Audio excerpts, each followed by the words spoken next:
Olá, pessoal, tudo bem com vocês? Eu me chamo Pedro e sou professor de História da Secretaria Municipal de Educação de Barretos. Hoje nós iniciaremos uma série de vídeos para você, aluno que não está conseguindo, por diversos motivos, acompanhar as aulas online ao vivo, ok? Então eu peço que vocês abram a apostila e vamos começar. Esta aula é para o pessoal do 8º ano, do 9º ano e do EJA do ensino médio. Ok? Vamos trabalhar o material 1. Na aula de hoje, vamos explicar o significado de modernidade e suas lógicas de inclusão e exclusão, com base em uma concepção europeia. Né? Vamos entender o que é a modernidade, o que é relacionado a isso, né? E o quanto isso está ligado a uma ideia de ver o mundo a partir de um modelo europeu. Né? E tudo que está distante desse modelo europeu acaba sendo, de certa forma, excluído. Né? Quem não faz parte desse mundo moderno e civilizado é visto como inferior, como não civilizado. E é sobre isso que a gente vai conversar hoje. Tá? Nós temos que desconstruir essa ideia de que a modernidade é essa visão europeia de mundo. Nós vamos aprender também a identificar, com base na seleção e consulta de fontes de diferentes naturezas, vamos trabalhar com imagens, com textos, as tensões e os significados dos discursos civilizatórios. O que é um discurso civilizatório, pessoal? É toda essa ideia que vem há séculos sendo colocada de que o que é civilizado e o que não é civilizado, incluindo e excluindo, como eu apontei agora mesmo para vocês. Avaliando seus impactos negativos para os povos indígenas originários, que aqui já estavam, e para populações negras nas Américas.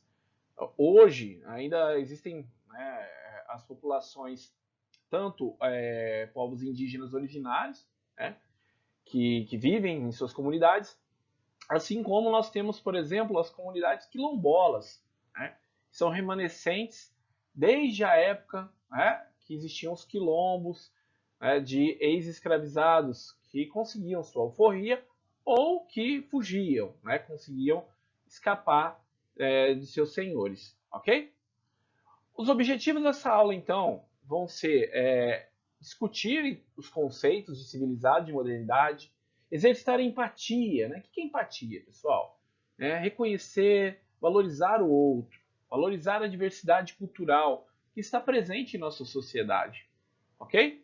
Acolher a perspectiva do outro, nos colocar no lugar do outro, certo? Essa visão de moderno, civilizado, que é colocada como um problema ainda para as populações indígenas e populações de descendentes dos africanos que vieram para cá escravizados, ela tem uma origem bastante antiga. Ela data do período de chegada dos europeus aqui na América. Então, portanto, período de colonização portuguesa no Brasil. Ok?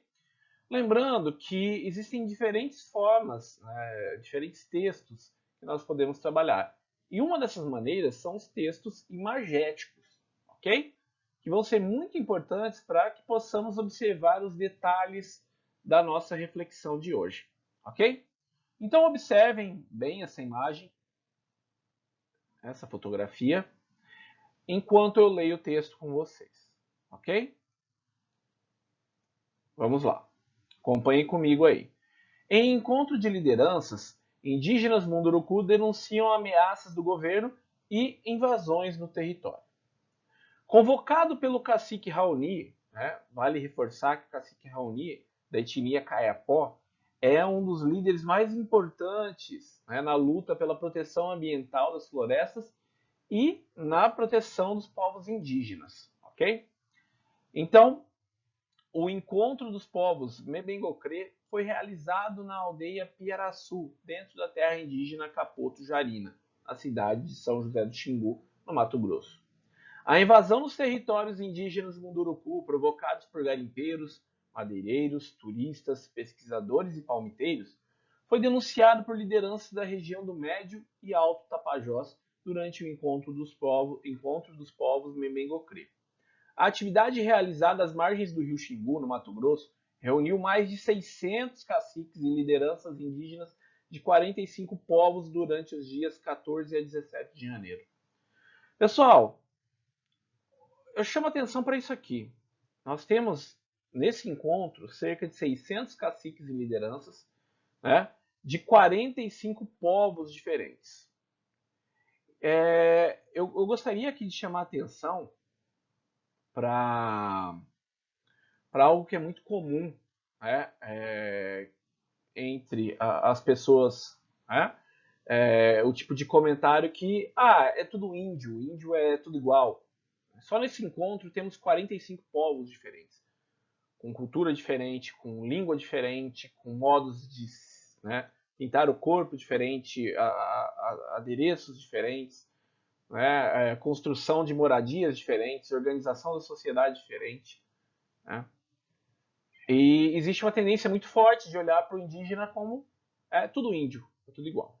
Primeiro que não é a forma correta de se dimensionar os indígenas. Índio não é a forma correta, tá? É indígena, certo? Índio remete muito aos tempos, né? A uma situação de equívoco, quando Colombo, buscando chegar às Índias, acaba encontrando terra firme, chegando em um território da América Central. Ao encontrar as populações ali, né, entendendo que tinha chegado na região das Índias, ele passou a chamar a população de índios, né, porque ele entendia que eram as pessoas que moravam nas Índias. Depois de um tempo, né, foi compreendido que ali se tratava de um novo continente, de um novo território, mas é meio que aquela ideia de que o apelido pegou. Né? Então, eles ficaram e são chamados por muita gente de índios. Mas o correto, então, é indígena. O termo correto é indígena. Ok? Nessa imagem aqui, vocês podem perceber as pinturas corporais, os adereços, né? São povos diferentes que estão sendo retratados aqui nessa imagem.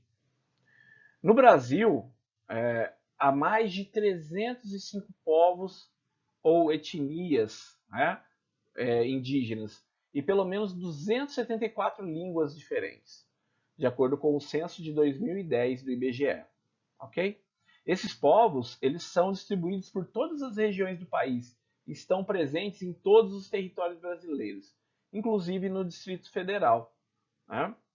Então, pessoal, fica claro para vocês, índio não é tudo igual, certo? O termo correto é indígena, perfeito? Vale a pena apontar sobre o intuito, né, os motivos desse encontro, que são as consequências, o que esse povo está sofrendo por conta das invasões de suas terras. E isso tem muito a ver com o relaxamento de leis ambientais, ok? E a falta de políticas de proteção por parte do governo. Então, falta atenção para essa população, ok? Então, com isso, com as leis afrouxadas, muitas pessoas se sentem no direito de invadir os territórios para explorar economicamente. Já na segunda imagem, vocês podem ver aqui a Avenida Paulista, no centro de São Paulo. Observe o tamanho das pessoas em relação às construções ao redor. Para quem não conhece a Avenida Paulista, é uma avenida bastante extensa, né, larga. A gente tem construções gigantescas, né, nessa avenida. Então, são duas imagens bastante diferentes, né? E as duas são imagens do Brasil.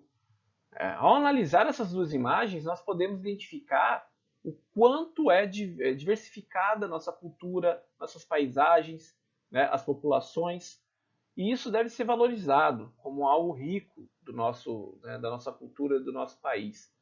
Valorizar a diversidade cultural, certo? Então essa é uma riqueza da nossa nação. Agora, vamos resolver juntos as questões propostas na apostila de vocês. As duas imagens que nós já analisamos, certo? A primeira questão pede, as duas imagens acima, né, no caso aqui está ao lado, retratam sociedades diferentes. É uma afirmação, certo? Você consegue identificar quais são? Então é importante que vocês percebam que existem sociedades com modos de vida e culturas diferentes, mesmo se tratando de um mesmo país. Na primeira imagem, temos os povos indígenas. E na segunda, sociedades de grandes centros urbanos. Ok? Segunda questão: o que é ser civilizado? É uma resposta pessoal, né? Eu gostaria de saber qual é a opinião de vocês sobre o que é ser civilizado. O que vocês entendem que é ser civilizado? Né? Só que eu gostaria já de frisar, né, que é importante pensar que ser civilizado tem como principal importância aqui o respeito ao próximo, ao outro, né, e respeito ao meio ambiente. Tá? Mas vamos pensar um pouquinho antes o que vocês já pensam, o que vocês já tinham de ideia que é ser civilizado. Na terceira questão, né, também é em sua opinião, as duas sociedades são civilizadas? Ok? É muito pessoal essa resposta, mas eu tenho aqui umas orientações para vocês. Ok? Se nós temos a ideia de que ser civilizado é respeitar o outro, respeitar o meio ambiente, né, respeitar as diferenças, aqui então nós podemos entender que as duas são civilizadas. Né? As duas sociedades são civilizadas. Ok? Volto àquela questão que é muito comum, de que o indígena não é civilizado. Né? O indígena, o indígena não está inserido, né, numa tecnologia, eles não têm construções, hospitais modernos, né? Enfim. Essa ideia de que o indígena não é civilizado, como eu disse para vocês, é muito antiga, vem da época da colonização. Né? Período que os europeus entendiam os indígenas como inferiores, simplesmente por terem uma cultura diferente que eles não compreendiam. E por isso se achavam no direito de impor a cultura europeia através da religião, da língua, dos costumes europeus. Então houve uma imposição de cultura aqui. Tá bom? É importante também chamar a atenção que houve um extermínio físico, né? Muitos foram mortos e muitos tiveram a perda cultural. Se a gente parar para pensar, hoje aqui no nosso território, no nosso país, nós falamos português, que é uma língua, né, europeia. A religião predominante, embora o catolicismo, o cristianismo não tenha surgido exatamente na Europa, mas é ali que vai se tornar uma instituição muito poderosa, a igreja. Então nós temos um país que tem traços muito fortes da cultura europeia. Existem traços da cultura indígena e da cultura africana? Existem. Mas às vezes a gente nem sabe que é, né, de origem africana e indígena, e muitas vezes foram formas de resistência, porque muitos desses povos tiveram que se submeter. Encontraram estratégias para manter parte da sua cultura, mas houve uma submissão, houve um predomínio da cultura europeia. E hoje é impregnado, né, a nossa visão é impregnada desse olhar, o que nós podemos chamar de eurocêntrico, etnocêntrico, assunto que nós vamos discutir melhor na próxima aula, ok? Mas então os europeus se sentiam no direito de impor a sua cultura, certo? Pessoal, espero que vocês também pensem aqui, né, que aqueles tipos de comentário, olha, o indígena, ele não é índio, não, ele usa celular, ele anda de caminhonete. Mas espera aí, será que isso que vai definir se ele é indígena ou não? Nós, por exemplo, temos o costume de tomar banho todos os dias. Não é um costume europeu. Os indígenas tomavam banho todos os dias. Então, ao tomarmos banho, somos indígenas. A mandioca é um alimento dos indígenas, né? Típico dos indígenas. Então, porque comemos mandioca, somos, então, indígenas? Então, vamos pensar bem nessa questão. Né? Não é porque eles usam celular ou porque não estão vestidos da forma que vocês achariam que deve ser um indígena, não é por isso que eles deixam de ser indígena. Ok? Levando em consideração a denúncia dos mundurucus, podemos afirmar que a atitude de invasão de suas terras por parte de garimpeiros, madeireiros, turistas, pesquisadores e palmiteiros é uma atitude civilizada? Justifique sua resposta.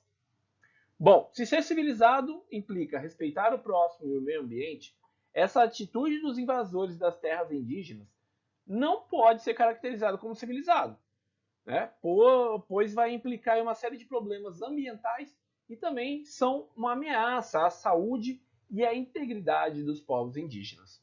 Então, nesse sentido, não dá para considerar isso como um ato civilizado. Quinta e última questão. De acordo com o plano de vacinação do estado de São Paulo, o primeiro grupo a ser vacinado é composto por profissionais da saúde, que estão no combate, na linha de frente do coronavírus, e por comunidades quilombolas e indígenas. Com base nessa informação, podemos estabelecer relações entre o texto da primeira imagem e a prioridade dos grupos indígenas na vacinação? Justifique sua resposta. Bom, pessoal, vamos pensar o seguinte. Se aqui, né, nós temos os indígenas, por exemplo, sujeitos a invasões das suas terras, a violência praticada, né, pelos invasores,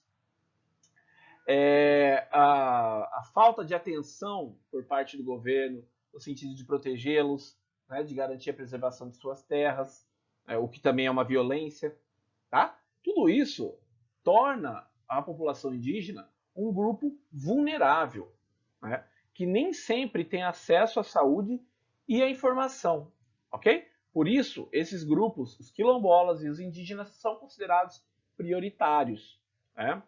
Pois se ali alguém contrair a doença ou vírus, a chance da tribo toda adoecer e, né, de perdas humanas ali é muito grande. Então eles entraram como um grupo de prioridade, ok? Bom, pessoal, por hoje é só. Muito obrigado pela atenção de vocês. Bons estudos, né? Façam com calma as atividades aí e nos vemos na semana que vem. Forte abraço, até mais.